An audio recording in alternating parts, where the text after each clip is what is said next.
Mis hermanos, entramos ahora a la parte de nuestro sermón y vamos inicialmente a elevar una oración pidiéndole a Dios que nos bendiga, que nos ayude, que nos dirija en este tiempo por su Espíritu Santo. Señor, te damos las gracias, tú eres nuestro Padre, a ti sea la gloria, la honra y la alabanza por siempre. Eres tú el que nos convoca alrededor de ti, Señor, eres tú el que nos llama y recibimos de ti esta preciosa palabra, Señor. En el nombre de Jesús oramos y suplicamos la dirección de tu Espíritu, la sabiduría, la inteligencia, la humildad, y que tú produzcas en los corazones de cada uno de mis hermanos el efecto que desde la eternidad has determinado hacer. Gracias en el nombre de Jesús. Amén. Las promesas dadas por Dios no son para nada fáciles de interpretar, pues quien entrega las promesas es eterno, omnisciente, perfecto, en toda bondad y sabiduría, mientras que el corazón de quien recibe la palabra, aunque sea un hombre piadoso, está muchas veces guiado por la necesidad, la inmediatez, la desesperanza. Y todas esas situaciones parecen que tomaran control de nuestro espíritu y no nos permiten comprender lo que Dios está prometiendo para nuestras vidas. Seguramente esa es la razón por la cual muchas veces pensamos que la única manera de entender las promesas en la Biblia y las promesas en particular para el pueblo de Israel, por ejemplo, sea enfatizando únicamente el sentido literal del texto y volvemos a la promesa o a las promesas de Dios un asunto mecánico y que debe cumplirse de acuerdo a nuestra comprensión simple y en muchas ocasiones pecaminosa de lo que sucede en el mundo. Muchos ven a Israel, nuevamente me refiero a la nación, como el objeto directo de las promesas divinas y no se evalúan elementos tan básicos sobre el propósito eterno de Dios para con esta nación y para el mundo, y si estos propósitos ya han sido cumplidos o no. Y no vemos todo bajo una visión más amplia del reino de Dios, de la obra de Cristo para salvación de todos aquellos que Dios ha determinado. Todos estos detalles deben también tomarse en cuenta desde el momento cuando examinamos el cumplimiento particular de cada una de las cosas que el Señor ha hecho. Y quiero que recordemos por un momento el que fue el último sermón sobre la serie de Josué. Hoy regresamos a la serie de Josué. Y en aquella ocasión hablábamos sobre la heredad de Caleb. Y quiero que usted recuerde que Caleb esperó 45 años para que en su vida se cumpliera lo que Dios le había prometido a él y su familia. Entonces, lo que debemos enfatizar es que examinar el cumplimiento de las promesas de Dios requiere que tengamos en cuenta muchos factores de lo que es Dios, de la eternidad de Dios y otros tantos factores relacionados con nuestra temporalidad y que nos fortalezcamos en lo que Dios hace. De hecho, nuestro sermón dominical de hoy lleva por título Encontrando fortaleza en las promesas eternas de Dios. Y el texto base hoy se encuentra en Josué capítulo 16, repito, Josué capítulo 16 hasta el capítulo 17:4.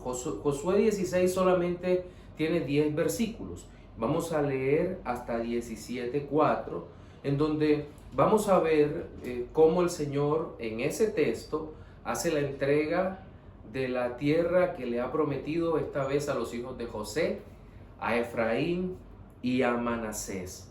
Entonces vamos a leer el texto principal de nuestro sermón dominical de hoy, que dice: tocó en suerte a los hijos de José desde el Jordán de Jericó hasta las aguas de Jericó hacia el oriente, hacia el desierto que sube de Jericó por las montañas de Betel.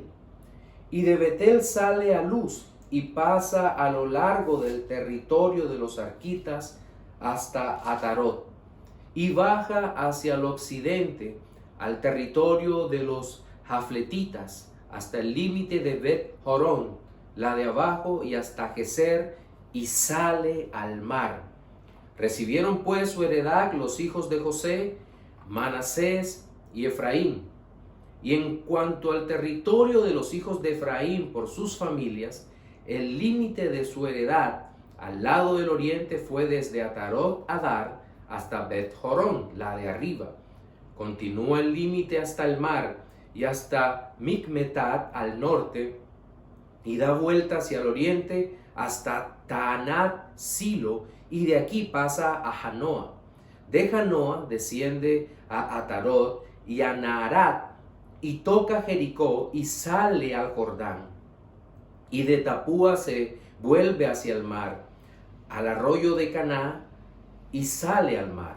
Esta es la heredad de la tribu de los hijos de Efraín por sus familias. Hubo también ciudades que se apartaron para los hijos de Efraín en medio de la heredad de los hijos de Manasés, todas ciudades con sus aldeas, pero no arrojaron al cananeo que habitaba en Geser. Antes quedó el cananeo en medio de Efraín hasta hoy y fue tributario. Se echaron también suertes para la tribu de Manasés, porque fue primogénito de José, Maquir, primogénito de Manasés y padre de Galaad, el cual fue hombre de guerra, tuvo Galaad y Basán. Se echaron también suertes para los otros hijos de Manasés, conforme a sus familias, los hijos de Abiezer, los hijos de Jalec, los hijos de Asriel, los hijos de Siquem, los hijos de Jefer y los hijos de Semida. Estos fueron los hijos varones de Manasés, hijo de José, por sus familias. Pero Zelofehad, hijo de Jefer, hijo de Galaad, hijo de Maquir, hijo de Manasés, no tuvo hijos, sino hijas, los nombres de los cuales son estos: Maala, Noa, Hogla, Milca y Tirsa. Estas vinieron delante del sacerdote Eleazar y de Josué, hijo de Nun, y de los príncipes, y dijeron: Jehová mandó a Moisés que nos diese heredad entre nuestros hermanos, y él les dio heredad entre los hermanos del padre de ellas, conforme al dicho de Jehová. En el texto que acabamos de leer, vemos la entrega de la tierra que el Señor hace a dos tribus de los hijos de José, cumpliendo la promesa dada desde hacía mucho tiempo a Jacob, pero sin perder de vista todo el pacto global para con el pueblo que le fue entregado a Abraham. Esta promesa contiene varios elementos que debemos considerar aquí, y el primero de ellos es el tipo de herederos que fueron José y sus hijos Efraín y Manasés. La sangre gentil de estos dos hombres, y en consecuencia el valor de la promesa que tiene hoy para nuestras vidas, nosotros como hijos de Dios, los cuales no somos descendientes sanguíneos de Israel. En segundo lugar, vamos a tratar, y debo aclarar que no es la primera vez que lo hago, ni será la última, que la promesa cumplida al primogénito fue dada de acuerdo a lo que Dios había establecido, una porción mayor para el primero de los hijos de Jacob. Y en este caso, el hijo primogénito para Jacob, el favorito, porque era con su esposa amada, con Raquel, le fue dada la promesa en sus dos hijos, en Manasés y Efraín. Y el tercero de los aspectos que consideraremos, y es que vamos a encontrar el caso particular de 5 mujeres descendientes de un hombre llamado Zelofehad, el cual no tuvo hijos, sino hijas. ¿Y qué se hacía en ese momento cuando un varón no podía heredar? Aquí pues se presenta un caso particular y Dios ordenó de manera soberana que ellas recibieran la misma herencia, cumpliendo así el Señor la promesa de que bendeciría de una manera particular, poderosa y maravillosa a su pueblo.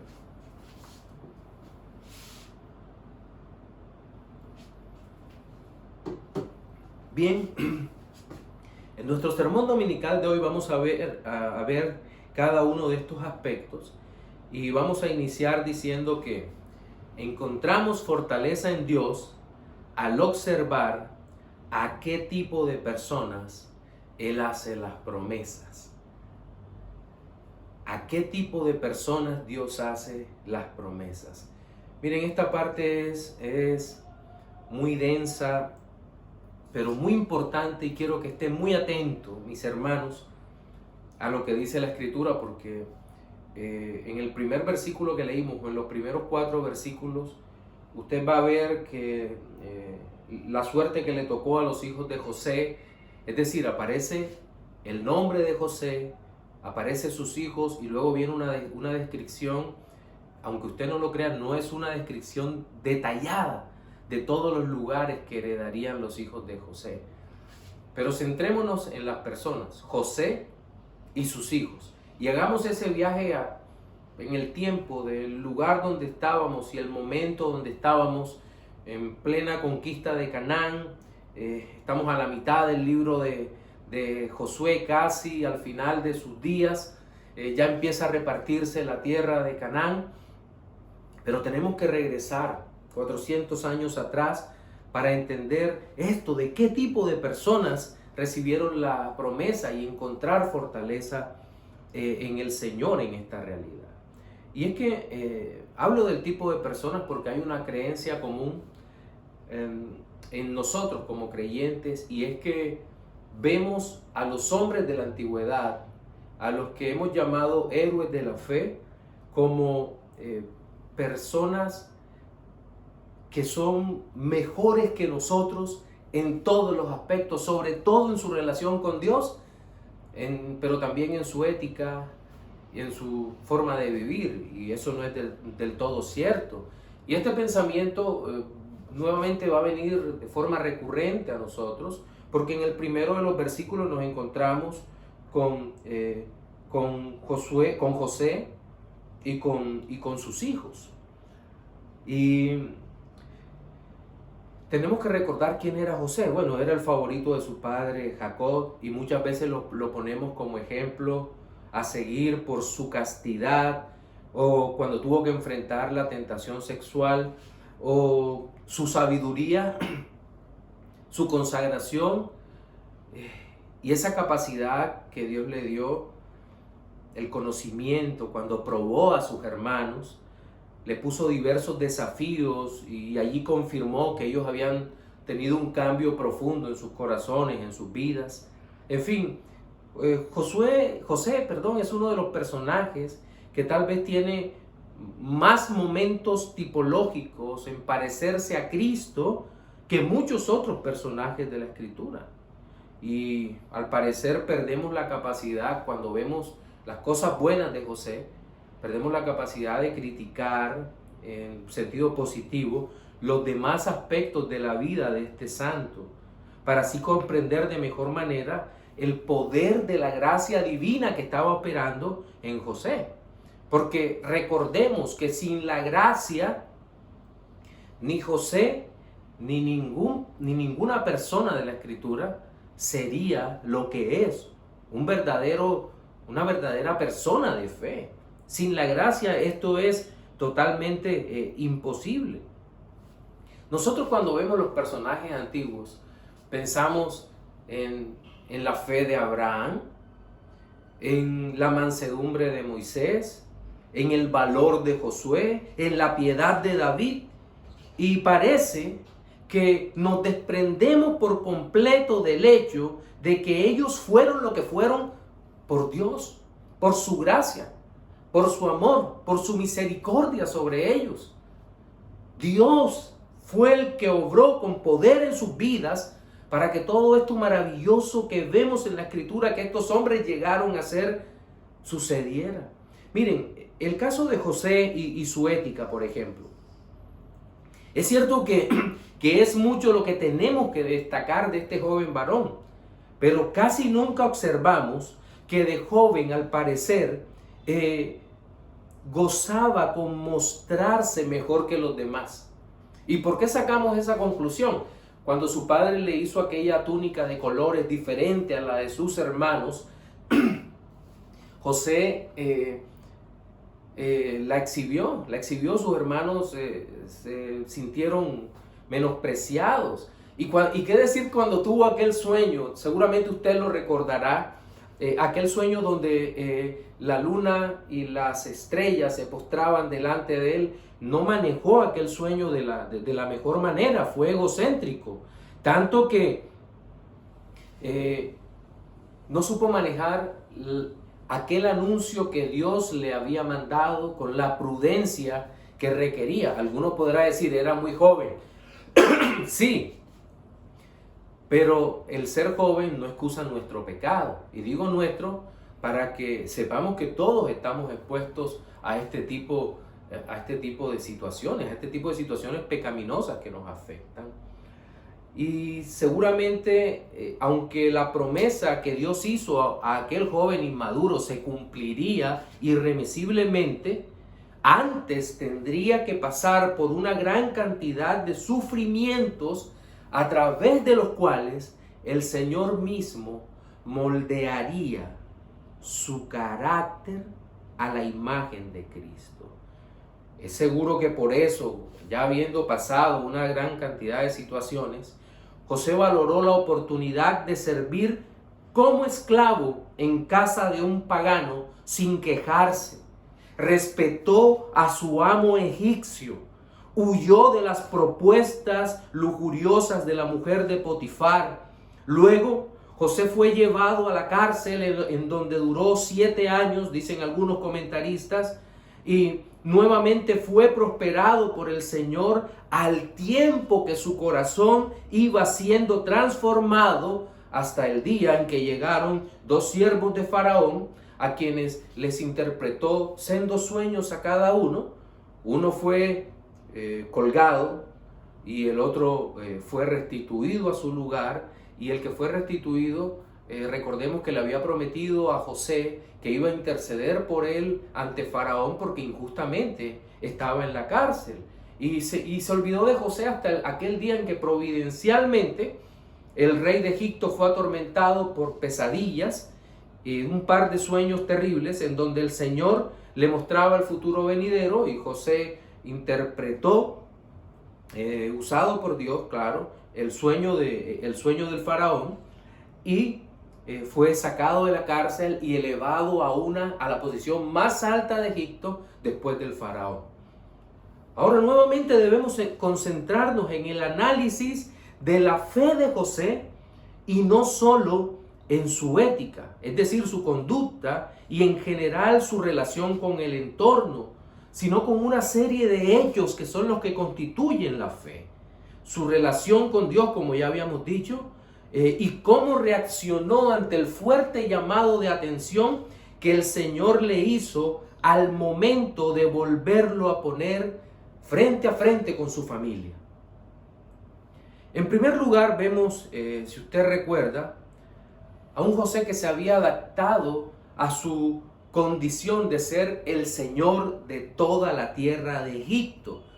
Y seguramente él estaba cómodo con su entorno.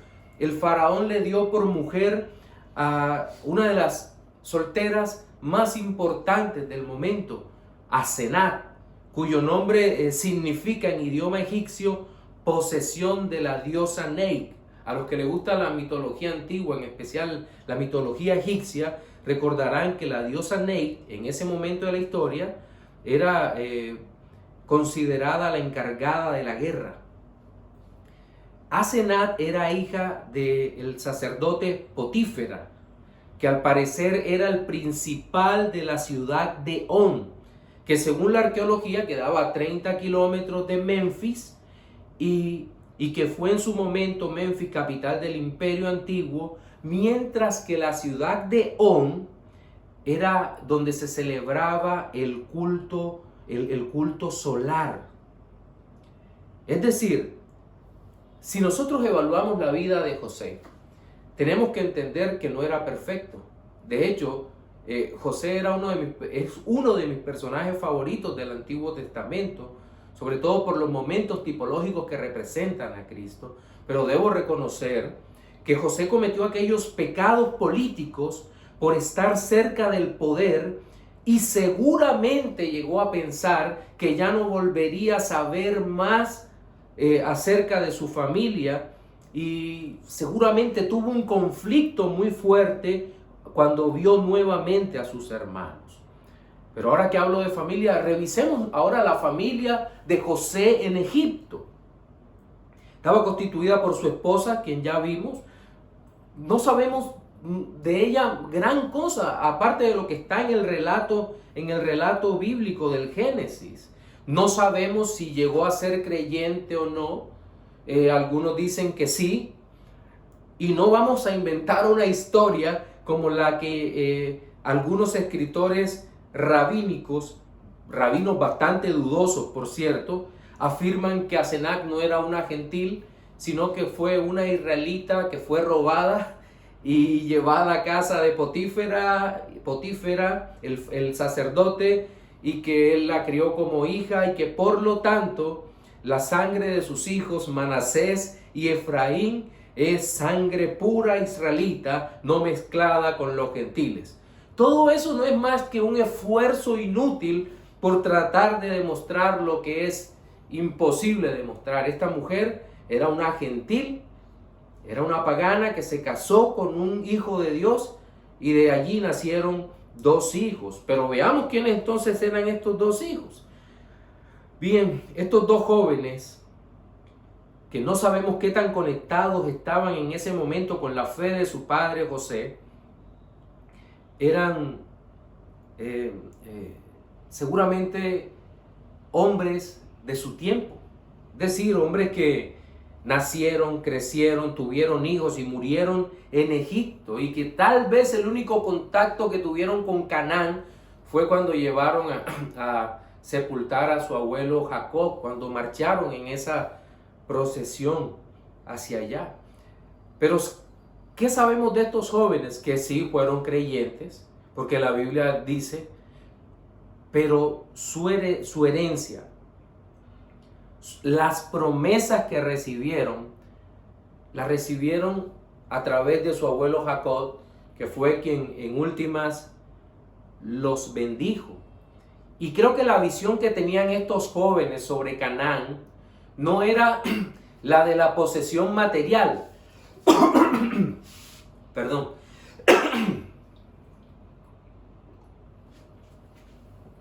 No era la de la posesión material de la tierra que iban a heredar. Creo que lo que ellos creían de la tierra era lo que Dios había prometido, que ésta tenía relación, era con el reino venidero del Señor, que el Señor cumpliría su promesa en sus descendientes directos. Es decir, ellos tenían un interés en lo glorioso que el Señor les había prometido. Mire lo que dice Génesis 48, versículos 5 y 6. Jacob ora por bendiciendo a Efraín y Manasés. Dice, y ahora tus 2 hijos, le dice él a José, Efraín y Manasés, que te nacieron en la tierra de Egipto, antes que viniese a ti a la tierra de Egipto, míos son, como Rubén y Simeón serán míos, y los que después de ellos has engendrado serán tuyos, por el nombre de sus hermanos serán llamados en sus heredades. Recuerden que no hay ninguna tribu que se llame la tribu de José, pero su herencia a través de sus 2 hijos, Efraín y Manasés, era la más extensa de todos. Entonces, Efraín y Manasés fueron llamados por Dios a recibir una promesa maravillosa, aun cuando estaban lejos humanamente hablando de aquella gracia. Dios los bendijo de una manera gloriosa, acercándolos a Él y haciéndoles partícipes de las grandes bendiciones prometidas en Jesucristo. Creo que hay varias consideraciones que podemos hacer en este primer punto. Sobre todo, en primer lugar, recuerdo que alguien contaba el caso de un hombre que estaba muy afligido por su conducta, por su ética delante de Dios. Y alguien llevó con un libro que se llamaba algo así como Los grandes héroes de la fe. Y él empezó a leerlo y a los 2 días se lo devolvió y dijo, no necesito leer ese libro. Y el hermano le preguntó, ¿por qué? Dijo, mi condición es de una lucha constante contra el pecado, contra la tentación y contra todas estas cosas. Y tú me muestras a muchos hombres que son mejores que yo, que no puedo alcanzar ese estándar. Y lejos de estimularme esto, lo que hace es que me decepciona de mí mismo y me deprime. Lo que les decía al principio, tenemos la tendencia a considerar a los hombres de la Biblia mejores que nosotros. Pero nosotros encontramos fortaleza es al saber que Dios le ha hecho promesas redentoras, promesas salvadoras a hombres tan débiles como usted y como yo. El Señor nos ha hecho promesas de salvación a nosotros. Ahora, no estoy diciendo que la ética no importa, que la conducta no importa. No, Dios ha transformado nuestro corazón y es importante. Pero quiero que entienda algo, que a través de la conducta no ganamos la herencia prometida de los cielos, sino que por la obra de Cristo en nuestro corazón ahora tenemos una mejor conducta. Y no significa que muchas veces lo bueno que debemos hacer sea espontáneo en nuestro corazón, sino que nos toca luchar para hacer lo bueno. Ahora, una segunda aplicación en esta parte dentro de este primer punto tiene que ver con la idea de que todos debemos sufrir lo mismo, de lo contrario no seremos herederos de las bendiciones del Señor. Y seguramente si nosotros vemos los sufrimientos de Jacob, de José, de Judá, las luchas de Josué, y de ahí adelante muchos hombres del Antiguo Testamento, o los sufrimientos de los apóstoles de Jesucristo en el Nuevo Testamento, vamos a pensar que todo el mundo debe sufrir lo mismo. No, es cierto que el sufrimiento viene como parte de las gloriosas bendiciones de Dios. Pero, mis hermanos, recordemos algo. No todos sufrimos de la misma manera. Y Efraín y Manasés no pasaron, evidentemente, por lo que el texto enseña, las mismas privaciones y luchas que sus parientes, pero igual fueron herederos. Igual fueron herederos. Entonces, no te aflijas si estás sufriendo demasiado según tu propio criterio.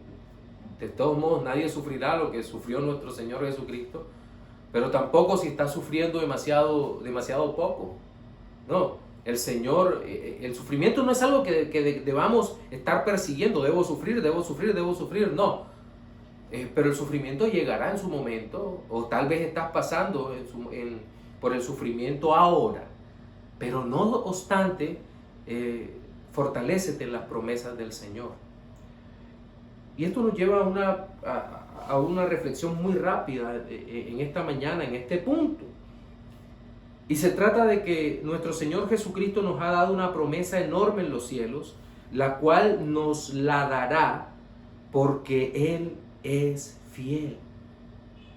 Él nos la dará porque Él es fiel sin considerar el tipo de hombre o mujer que fuimos. El tipo de hombre y mujer que fuimos. Porque la promesa no depende de cuán buenos fuimos, o hemos sido, o seamos. La promesa depende por completo de Cristo, que es bueno. Pero debemos pasar a nuestro segundo enunciado. El primero era el más extenso y era necesario que lo tratara. Y el segundo enunciado dice: encontramos fortaleza en Dios al observar que cumplirá sus promesas porque Él es fiel. Miren, el versículo 4 y hasta el 10, aunque voy a saltar un poquito. Dice, recibieron pues su heredad, los hijos de José, Manasés y Efraín. Y luego empieza a hablar sobre los límites de la tierra. Y ya en el versículo 9 nos dice que hubo también ciudades que se apartaron para los hijos de Efraín en medio de la heredad de los hijos de Manasés, todas las ciudades con sus aldeas. Es decir, había una comunión muy íntima entre las tribus que habían sido de los hijos de José, entre los hermanos. Ciudades de Efraín quedaban dentro de la heredad de los hijos de Manasés. Y luego hay una exhortación, dice, pero no arrojaron al cananeo que habitaba en Geser. Antes quedó el cananeo en medio de Efraín hasta hoy y fue tributario. Muy seguramente en esta parte habla de un poco de ambición de parte de estas tribus haciendo tributarias, es decir, fijándole impuestos muy altos para no matarlos, para no expulsarlos a los cananeos que vivían en aquel lugar, los cuales posteriormente se volvieron un problema porque el Señor les había advertido que los sacaran de allí en razón de la mezcla religiosa y el pecado al que podían conducir al pueblo. Pero quiero enfatizar es que a partir del versículo 4 dice, recibieron pues su heredad. Su heredad. La razón del cumplimiento de las promesas divinas están en Dios mismo. ¿Por qué razón Dios cumple las promesas? Porque Él es Dios. ¿Por qué Dios es fiel? Porque es Dios. Miren, el escenario es muy distinto al de la comodidad de la corte egipcia. Ya estamos en otro momento. Dejamos hace un momento a los hijos de Manasés, casi 400 años atrás.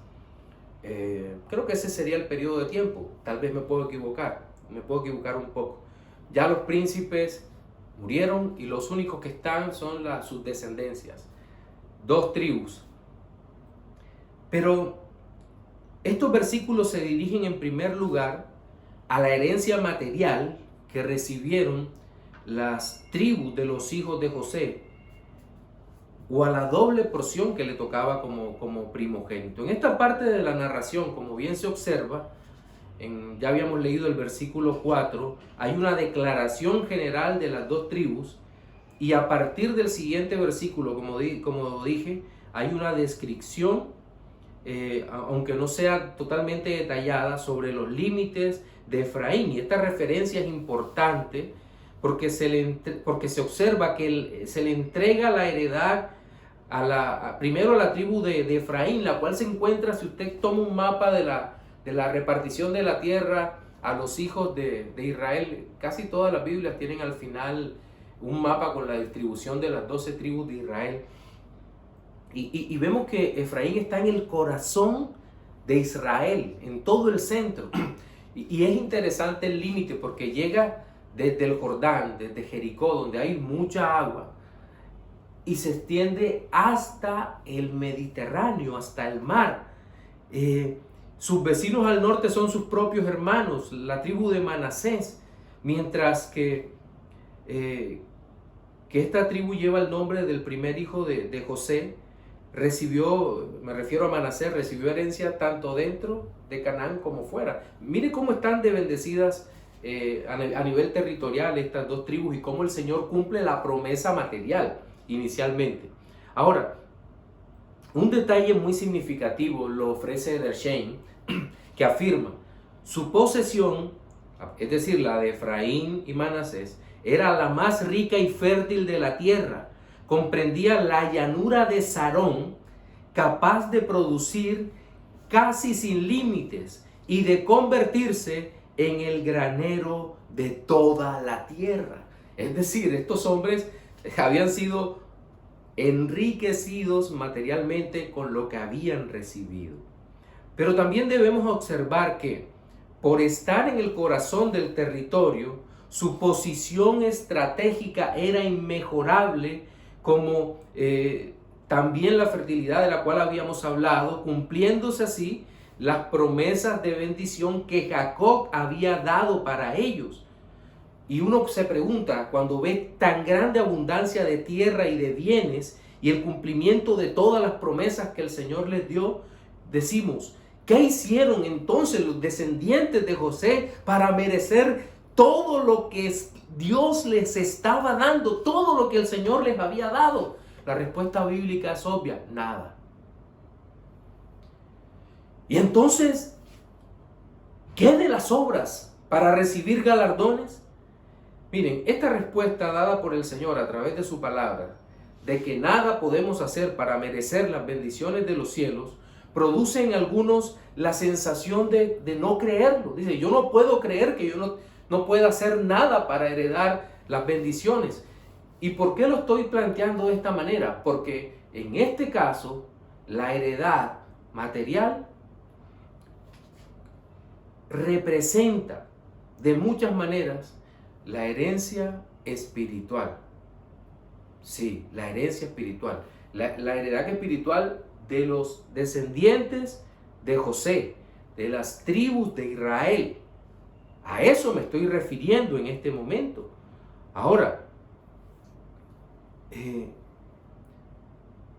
los hijos de José heredaron las promesas del Señor sin que hubiera méritos en ellos o alguna cosa buena que Dios viera para concederle los dones prometidos. Tenemos la predisposición, pienso yo, a creer o asociar todos los eventos del hombre, todos los eventos de los hombres de la Biblia, con las recompensas recibidas. De hecho, algunas canciones gospel interpretadas por hombres, algunos de ellos son piadosos y tal vez son bien intencionados, pero apuntan en esa dirección. Pero el hecho es que de esas canciones no podemos sacar ninguna reflexión teológica responsable. Y creo que el más grande problema aquí es que el cristiano promedio en general construye una fe de causa y efecto en donde dice, si hago esto bien, me vienen estas otras cosas buenas. Así ocurre, por ejemplo, con los que ofrendan dinero para las iglesias. Si hago esto, me viene esto. No, la ofrenda es un acto de generosidad de un corazón regenerado, no un negocio, como muchos lo plantean.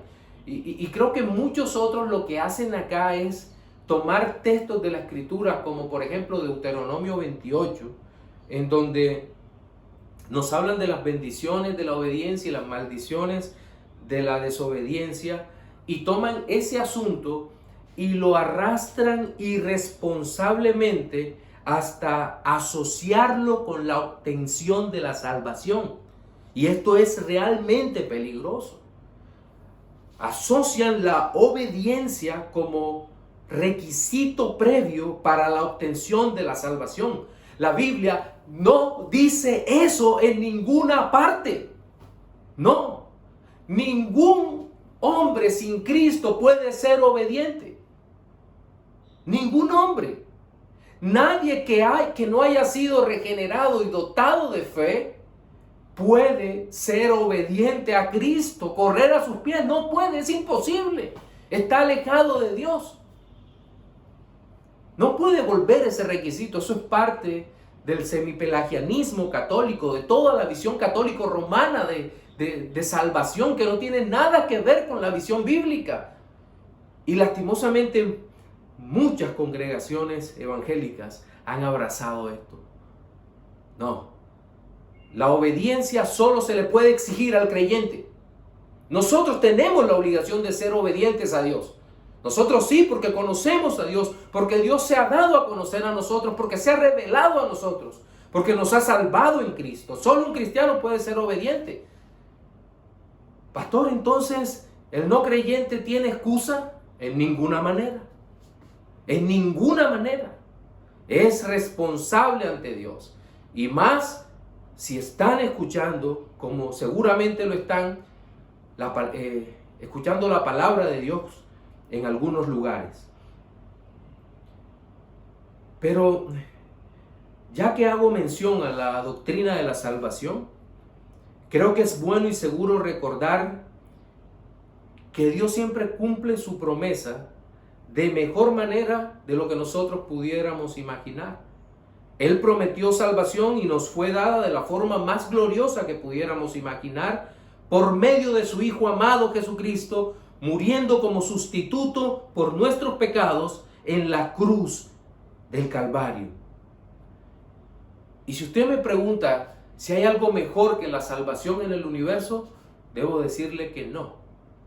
Porque la salvación es Cristo mismo, salvándonos para Él, para su gloria, dándose a nosotros y tomándonos a nosotros. Y es que definitivamente Dios nos da mucho más de lo que nosotros hubiésemos pedido. Muchísimo más. Estoy seguro que los hijos de José nunca pensaron que para ellos y su descendencia había una herencia tan maravillosa en los cielos, tan grande, un reino que no tiene límites geográficos, que se extiende por todo el mundo y que es dirigido por nuestro Señor Salvador Jesucristo, por nuestro Mesías, y que eso quede de segunda aplicación en nuestra mañana de hoy. Pero ya en nuestro tercer punto, debemos decir que encontramos fortaleza en sus promesas al observar que Él no desecha a ninguno de sus escogidos. Mire lo que narra ya el capítulo 17, versículos 1 al 4. En el primer versículo habla de que se echan suertes para la tribu de Manasés, porque fue el primogénito de José. Ya en esta parte se habla justamente de la herencia de la tribu de Manasés. Y luego se echan suerte para los otros hijos de Manasés, conforme a sus familias, y habla de los hijos de Abiezer, de Helec, de Asriel. Pero ya en el versículo 13 hay un pero. Todos los que están hablando son cabezas de familia, varones, herederos. Pero Zelofehad, hijo de Jefer, hijo de Galad, hijo de Maquir, hijo de Manasés, no tuvo hijos sino hijas. Y el versículo nos ofrece los nombres de ellas. ¿Por qué? Porque es importante que entendamos que individualmente estas mujeres estaban allí, que eran identificables, que eran parte de la historia y que realmente Zelofehad no había tenido hijos. Esta era la quinta generación de herederos. Maala, Noa, Hogla, Milca y Tirsa. Bien, estas vinieron delante del sacerdote Eleazar y de Josué hijo de Nun y de los príncipes, y dijeron: Jehová mandó a Moisés que nos diese heredad entre nuestros hermanos, y él les dio heredad entre los hermanos del padre de ellas, conforme al dicho de Jehová. Miren, había una realidad, y posteriormente los judíos seguramente malinterpretaron esto, y era que los varones eran las cabezas en los cuales se heredaba. En Números 27, del 1 al 7, leemos: vinieron las hijas de Zelofehad, hijo de Jefer, hijo de Galad, hijo de Maquir, hijo de Manasés, de las familias de Manasés, hijo de José, los nombres de los cuales eran Maala, Noa, Hogla, Milca y Tirsa. Exactamente las mismas 5 que estaban ahora delante de Eleazar y José. Y se presentaron delante de Moisés y delante del sacerdote Eleazar y delante de los príncipes y de toda la congregación a la puerta del tabernáculo de reunión, y dijeron: nuestro padre murió en el desierto, y él no estuvo en la compañía de los que se juntaron contra Jehová en el grupo de Coré, sino que en su propio pecado murió y no tuvo hijos. Y miren lo que dicen estas mujeres. Esto es muchos años antes de la conquista, o años antes de la conquista, no quitemos el muchos. ¿Por qué será quitado el nombre de nuestro padre de entre su familia? ¿Por no haber tenido hijo? Danos heredad entre los hermanos de nuestro padre. Y Moisés llevó su causa delante de Jehová. Y Jehová respondió a Moisés diciendo: bien dicen las hijas de Zelofehad, les darás la posesión de una heredad entre los hermanos de su padre y traspasarás la heredad de su padre a ellas. No es para nada extraño notar que seguramente los hijos de Israel habían entendido que las mujeres no podían recibir la herencia de la tierra. Es más, no comprendían la profundidad de la promesa, pues esta tenía un componente espiritual que aquellas mujeres sí querían recibir. Y era muy importante recibir la herencia porque venía del Señor, porque era bueno lo que se iba a recibir, porque en la tierra ellas también podían adorar, estar cerca del rey. Y era un privilegio que no podía estar circunscrito únicamente a la condición de ser varón, pues la gracia de Dios es suficientemente abundante para alcanzar a todo tipo de personas. La ley sobre la herencia, o se había entendido que hasta ese momento únicamente se podía entregar en cabeza de los varones. Pero Zelofehad no tuvo hijos varones. Y de tomarse literalmente la idea de que solo los varones podían recibir la herencia, con todos los beneficios que esta traía, estas mujeres hubieran quedado sin herencia. Y hubieran quedado sin comunión. Ellas lo habían entendido así. La herencia era más que la tierra. La herencia era estar en comunión con Dios. La herencia era estar cerca de Dios. Ese era el mayor beneficio. Por eso que dice, ¿acaso el nombre de nuestro Padre será quitado? ¿Será quitado? ¿Será desarraigado de todo esto? No, nosotros queremos ser partícipes de esta bendición. Y es por eso que se presentan delante de Eleazar. Y en este texto es bien importante que el nombre del sacerdote está antes del gobernante civil. Entendiendo que la promesa, el principal componente era un componente espiritual. Claro, los que notan los detalles también se darán cuenta que Eleazar, el sumo sacerdote, no pereció en el desierto junto con los rebeldes, sino que, al igual que Josué y Caleb, pasaron la tierra prometida. Era el sumo sacerdote y sobre él no cayó el juicio. Pero entonces, ¿por qué es mencionado primero? Y esto no es un asunto del azar. ¿Por qué es mencionado primero el sacerdote, la autoridad espiritual y no la autoridad civil? Algunos podrán decir, está hilando demasiado delgado. En esa época no había separación de poderes. Sí había separación de poderes. Y el sacerdote se encargaba de las cosas relacionadas con la adoración y demás. Y el gobernante civil y militar con la conquista, las guerras y estos temas. Pero primero va delante del sacerdote porque, aunque estaban juntos, se menciona primero, porque es un asunto espiritual. No era un reclamo por inconformismo sobre sus derechos, sus acciones, o con la igualdad, o cualquier otra de esas cosas que hoy en día se hablan. No. Era una petición. Y si nos damos cuenta, estas mujeres fueron respetuosas tanto en el libro de Números como ahora en el libro de Josué, y presentan su petición. Y lo hermoso de todo es que el Señor es quien les responde. Y esto se convertiría, y nuevamente cito a Dersheim, en un estatuto de juicio en Israel. Es decir, que esto iba a permitir juzgar casos similares al de estas mujeres cuando fuera necesario. Y es que, aunque muchas veces se acuse al cristianismo como machista, de oprimir a las mujeres encerrándolas en la casa, de quitarles sus derechos, esta acusación es injusta desde todo punto de vista.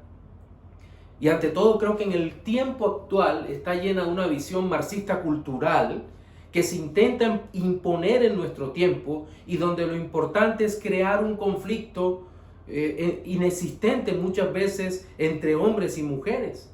Nuestro Señor Jesucristo mostró cómo el Dios Todopoderoso trató a las mujeres. Y voy a usar un ejemplo que frecuentemente se utiliza en esta parte. Nuestro Señor va caminando por Samaria, se encuentra con una mujer de muy mala reputación, a la cual después de compartirle la verdad sobre la vida eterna, la exhorta sobre su vida. No se guarda el pecado de esta mujer, sino que se lo dice, la salva, la conduce a él, a la nueva vida, y luego la envía para decirle, le digan a los demás que Cristo el Señor había llegado a ese lugar, que la salvación en persona había llegado a Samaria.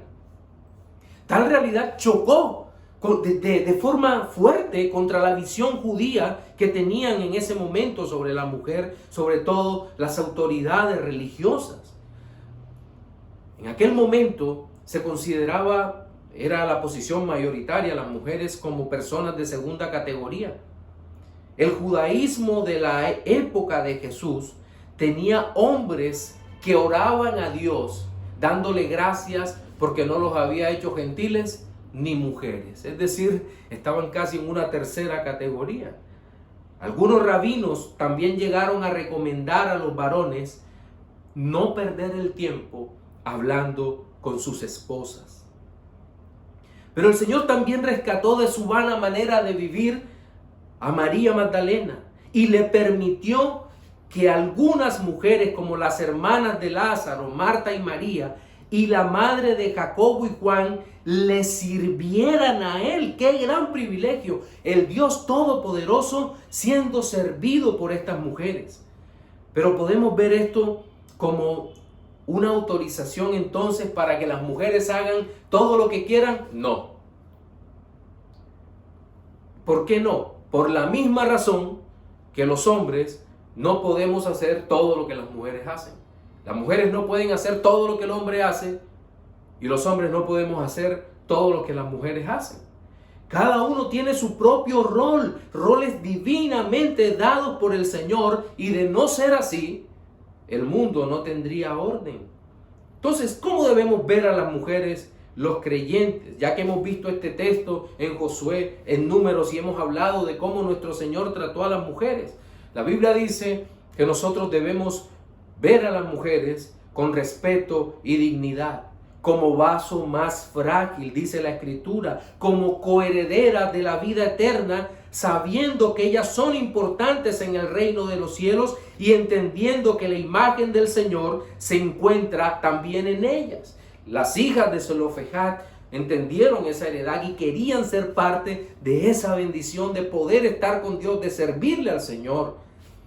Hoy en día las mujeres pueden servir al Señor en muchos lugares para la gloria de Dios. Son invaluables sus aportes. No son ciudadanas de segunda categoría. Tienen la imagen de Cristo. Al principio, varón y hembra lo creó, dice la palabra de Dios, conforme a su imagen y semejanza. Y esa imagen está en el varón y en la mujer. Ayuda idónea, esposas, madres de sus hijos, consejeras invaluables, no pastoras, no diaconisas, no predicadoras ni maestras de hombres, pues Dios no las llamó a ser autoridad sobre los varones. Todo esto nos lleva a todos los creyentes a encontrar fortaleza en las promesas eternas de Dios, las cuales son para todos los escogidos de Dios. Y hay un problema muchas veces que, aunque las mujeres se quieran hacer más fuertes, son más sensibles y delicadas. Y seguramente en este momento, en esta situación que vive el mundo hoy en día, muchas estarán tristes y haciéndose las fuertes callan. ¿Y qué les podemos decir ahora? ¿Molestarnos con ellas?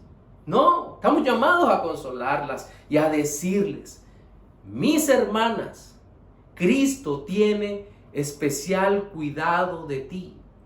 Hermana, el Señor Jesucristo te ama profundamente, dio su vida por ti. Levántate, anímate, porque eres heredera también de las promesas eternas de Dios.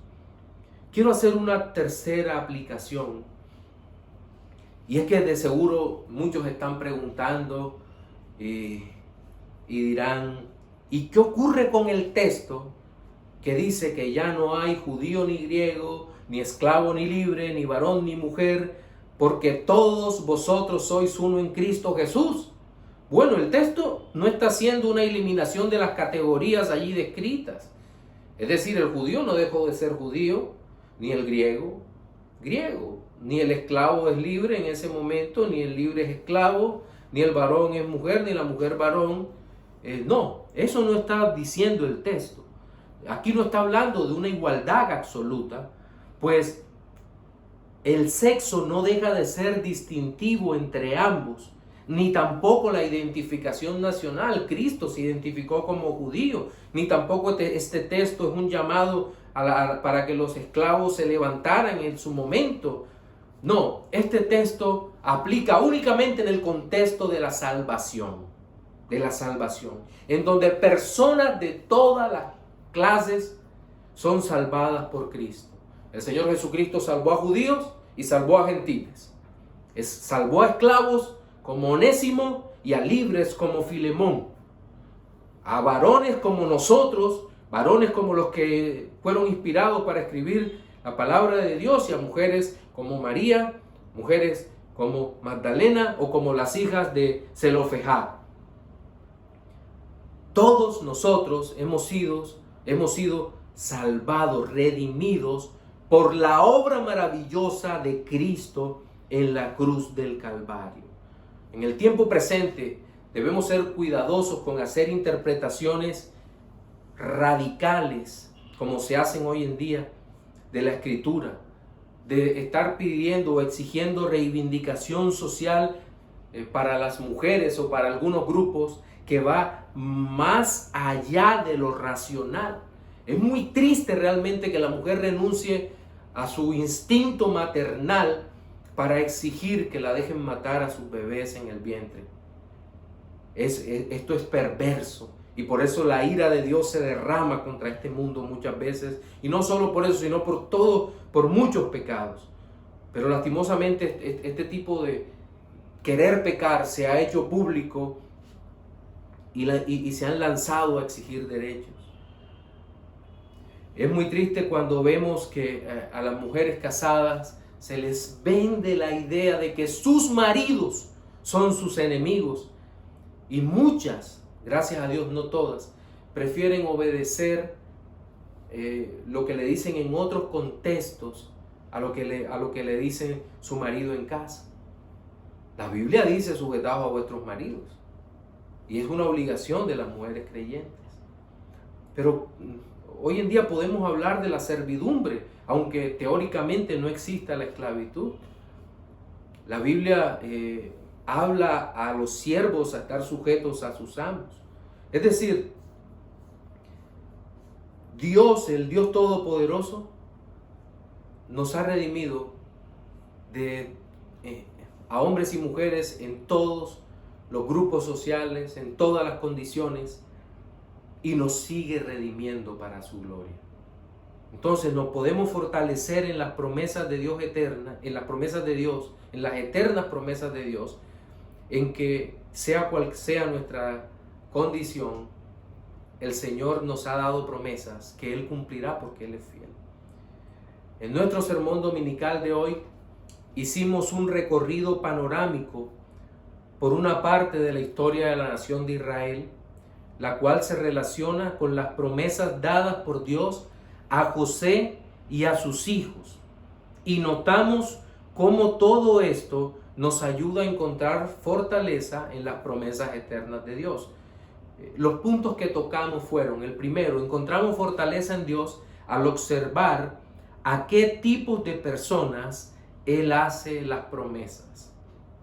Personas como nosotros, personas comunes, corrientes, con pecados, pero que Él nos ha redimido. Segundo, encontramos fortaleza en Dios al observar que cumplirá sus promesas porque Él es fiel.